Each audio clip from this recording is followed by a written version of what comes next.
Oi gente, aqui é a Raíssa e no vídeo de hoje eu vim contar pra vocês quais as melhores leituras que eu fiz em 2023.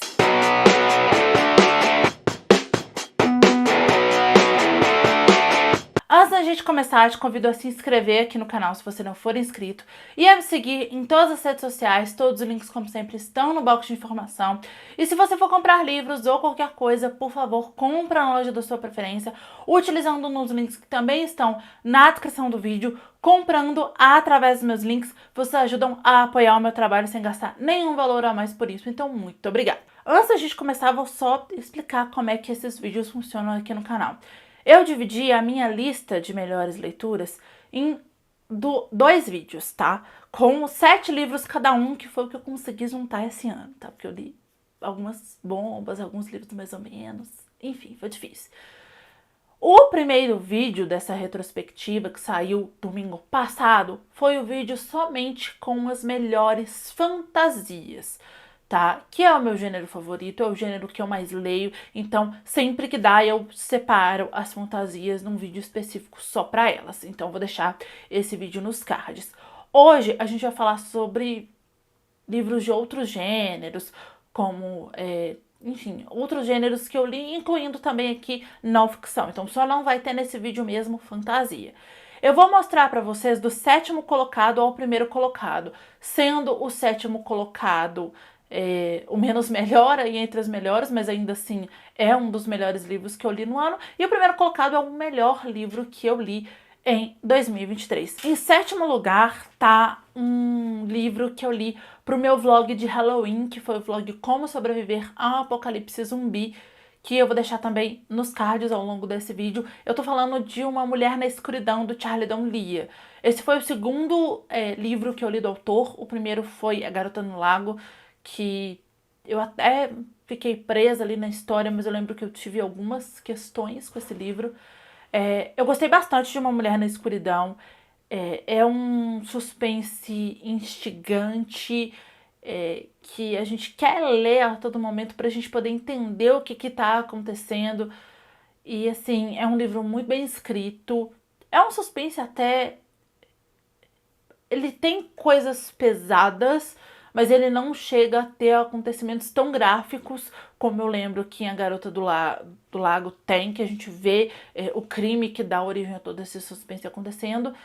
Mas ainda assim, ele tem algumas coisas pesadas e delicadas, mas eu acho que ele é um livro que tem uma condução mais tranquila, assim. E eu não leio tanto suspenses assim, mas eu gostei bastante. Esse é o primeiro volume de uma série de uma detetive mulher, eu esqueci agora o nome dela, mas eu gostei bastante. Eu vou com certeza dar continuidade a essa série do autor, porque eu achei bem interessante, além do que a gente sempre costuma ver detetives homens, né? A gente ter uma mulher e sempre ler coisas de mulheres, eu acho que é interessante. E aqui eu acho que o Charlie D'Aulia conseguiu retratar as personagens femininas dele de uma forma melhor do que foi feito em A Garota do Lago. Então eu gostei mais desse livro. Em 6º lugar tá a autobiografia da Britney Spears, A Mulher em Mim.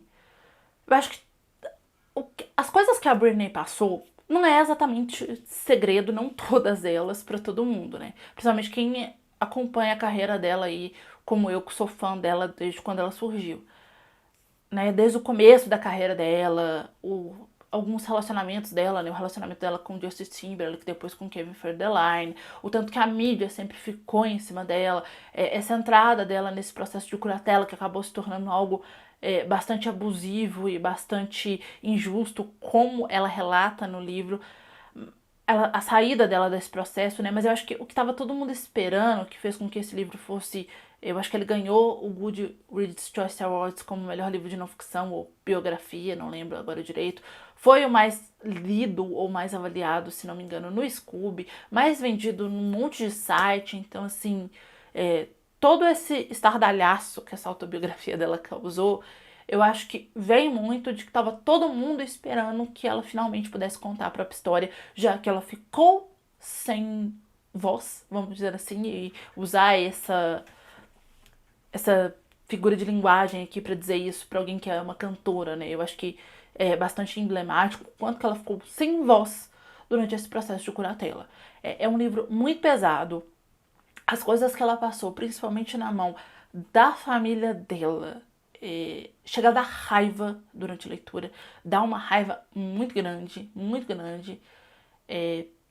As coisas que ela passou com alguns relacionamentos, né, de caras aí que a gente sabe muito bem quem são, ela dá o nome aos bois no livro, né, e eu acho que todo mundo sabe, porque algumas coisas foram divulgadas antes do livro serem lançados.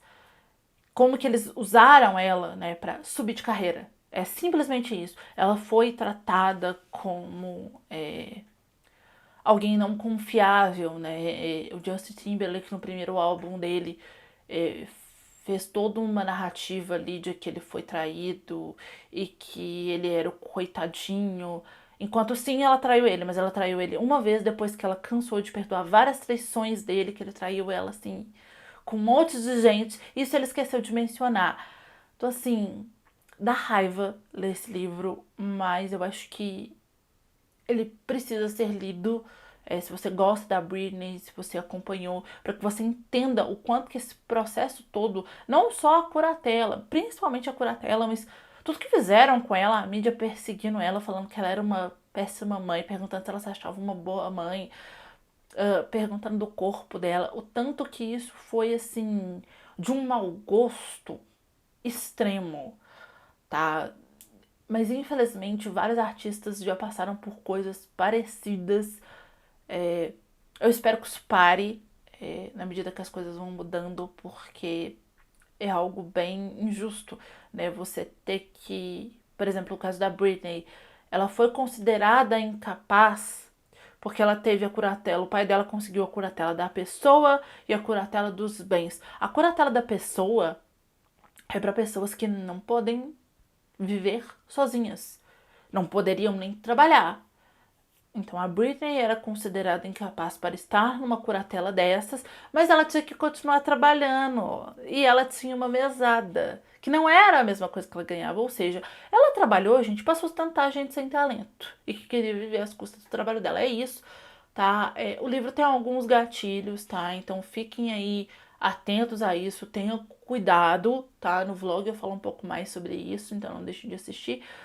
Mas é uma leitura que é válida. Embora tenha sido bem pesado, eu acho que eu coloquei esse livro aqui, não pelo que ela passou, mas pelo peso dessa história.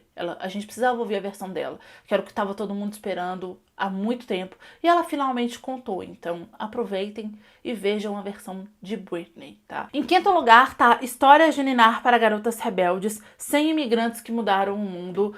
Aqui é um daqueles livros com coletâneas de histórias, tá? Várias biografias, desculpa, sobre mulheres imigrantes que contribuíram aí para o mundo, tá?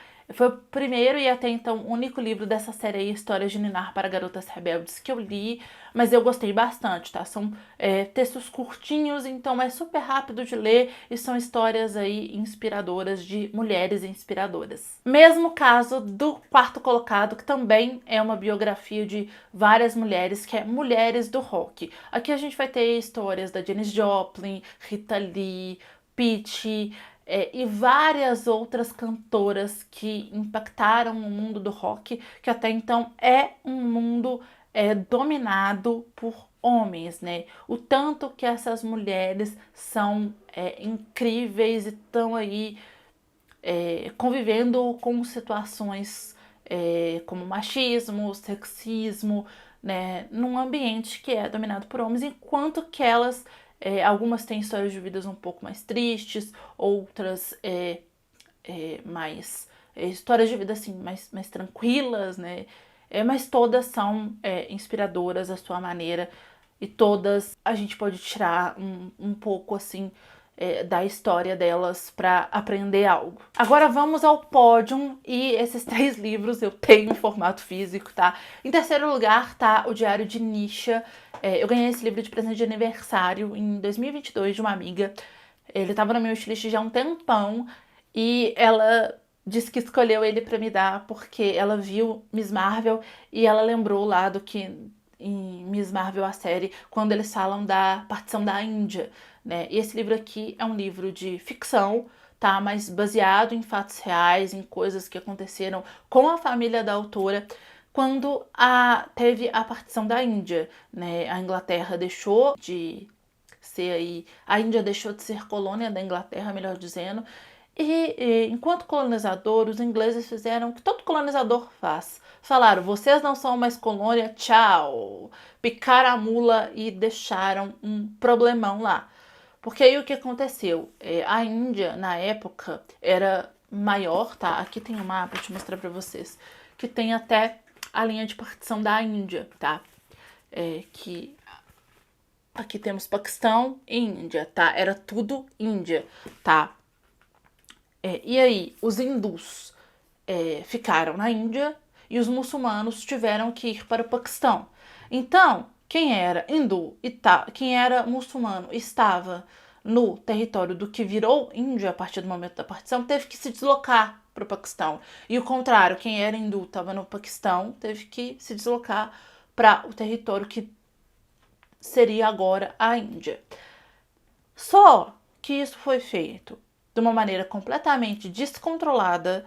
E aí, quando algo é feito de uma maneira descontrolada e sem muita... Já tá errado dividir um país, né, gente? Vamos combinar. Mas quando algo é feito de forma, né? Já começou errado, vai terminar errado. Então, assim, foi feito de uma forma completamente sem controle. Então, eu acho que o que marcou pra mim, por exemplo, a cena mais marcante pra mim de Capitã Marvel, que tem esse relato aqui também, é os trens que estavam indo da Índia pro Paquistão e o contrário, que estavam sempre muito lotados, tá? Porque as pessoas começaram a ter que sair das suas casas, começou a ter uma hostilidade aí entre hindus e muçulmanos muito grande. Ela já era muito presente, mas a partir do momento que dividiu, perdeu-se o controle totalmente do que estava acontecendo. Eu acho que esse é um capítulo da história desses dois países bem triste, assim, e da história do mundo, né? A gente tem visto, infelizmente, coisas semelhantes e talvez tão brutais quanto, porque eu acho que esse tipo de coisa talvez não tenha muito competição, assim, mas tão brutais quanto acontecendo ainda hoje. Então, infelizmente, por mais que essas histórias elas precisam sempre ser contadas para que elas não se repitam, mas infelizmente essas coisas seguem se repetindo e isso dói muito. E aqui a gente tem a perspectiva da Nisha, que é uma criança. E ele é escrito em formato de diário, em formato epistolar. Na verdade, são cartas que ela está escrevendo para a mãe dela, tá? A mãe, ela é filha, ela e o irmão dela, a mãe dela era hindu e o pai é muçulmano. Então já tinha ali, quando não tinha se dividido a Índia, uma hostilidade de outras pessoas com essa família.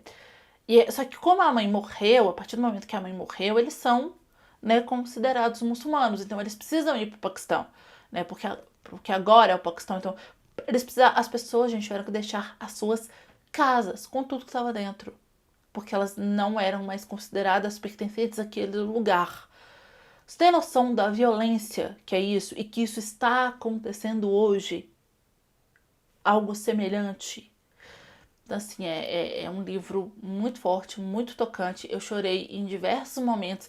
Apesar de ser rápido de ler, porque a diagramação é tranquila e a autora conseguiu aí fazer numa linguagem que seria mesmo uma criança contando isso, ainda assim é um livro bem forte, tá? Mas fica aí a recomendação, além do que esta edição da Dark Side está belíssima, tá? E vale a pena aí ter na coleção e ler essa história porque ela é muito forte e eu tenho certeza que ela vai mudar aí sua percepção sobre muitas coisas. Em segundo lugar, tá um livro de um autor que eu amei poder conhecer ele, não só a escrita dele, como conhecer ele pessoalmente na Bienal Mineira do Livro de 2022.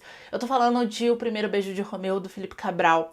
Aqui o autor vai construir uma ficção em que ele vai narrar os eventos que aconteceram na Bienal do Rio de 2019, em que uma HQ, e aí isso se expandiu para livros, com personagens LGBTQIA+, houve ali uma tentativa de censurar esses livros, né? E aí aqui ele vai narrar a censura, que é a censura do livro do pai do Romeu, ele vai narrar a movimentação que esteja ali, né, aquele episódio emblemático até aqui atrás, das pessoas com os livros da ação do Felipe Neto nas mãos, falando não vai ter censura e leia com orgulho. E ele vai narrar sob a perspectiva também de alguém que estava lá, pois o Felipe estava organizando uma mesa, ou mais de uma, se não me falha a memória, nessa Bienal. Então ele pôde acompanhar os bastidores disso. E por que o título desse livro é O Primeiro Beijo de Romeu? Já tem resenha dele aqui no canal, tá? Vou deixar nos cards pra vocês assistirem. Porque o Romeu tá prestes a dar o seu primeiro beijo no amigo dele e ele é arrancado do armário por um coleguinha da escola homofóbico. E ele não consegue dar o primeiro beijo dele nessa ocasião, gente. Então tem toda aí essa situação. Ele tem 2 pais que escolheram adotar ele e deram muito amor para esse menino. E o livro, gente, ele tem alguns momentos mais pesados, né? Porque isso que aconteceu na Bienal do Rio foi algo muito pesado e muito violento, né? Um dia se viu isso, censurar livro. Já tá errado você censurar livro dessa maneira totalmente arbitrária. É absurdo, né? Por mais que seja algo pesado que aconteceu, eu não estava nessa Bienal, nunca fui numa Bienal do Rio, mas eu acompanhei todo esse relato. Ainda assim, o livro é narrado de maneira muito leve, tá? O Felipe ele já participou como escritor colaborador de algumas novelas da Globo, totalmente de mais e bom sucesso, que foram novelas que eu assisti e amei. Bom Sucesso, inclusive, era uma novela que falava muito sobre o amor aos livros. E dá pra ver um pouco dessa veia cômica dele. Isso aqui, gente, como adaptação pra série ou até pra uma novela, pra um filme, qualquer coisa, seria sensacional. Tá o roteiro pronto, não precisa mexer. Porque o Felipe, ele é roteirista, então ele tem esse conhecimento. Então tem passagens aqui muito engraçadas, tá? Tem coisas que ele vai falar um pouco também sobre ansiedade, então tem momentos que o Romeu vai parar e vai falar, respira, Romeu, respira. Então a gente vai ver também um pouco essa situação dentro da cabeça desse personagem.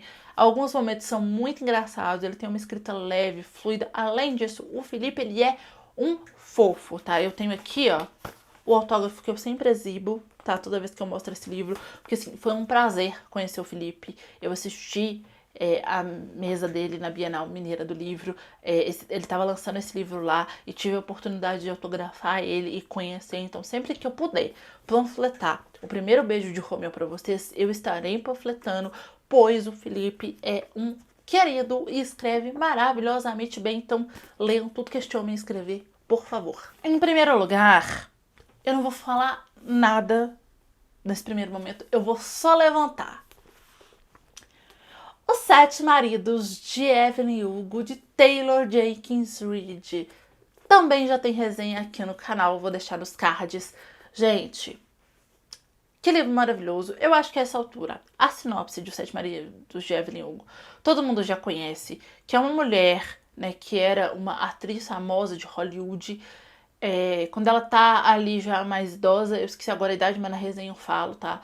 Ela chama uma jornalista para que ela conte a história dela. Tem um motivo pelo qual ela se chama essa jornalista, tá? A história das duas tem aí uma conexão, vocês vão ter que ler para descobrir, pois não vou contar porque é spoiler. E ela vai narrar a história dela pelo ponto de vista dela.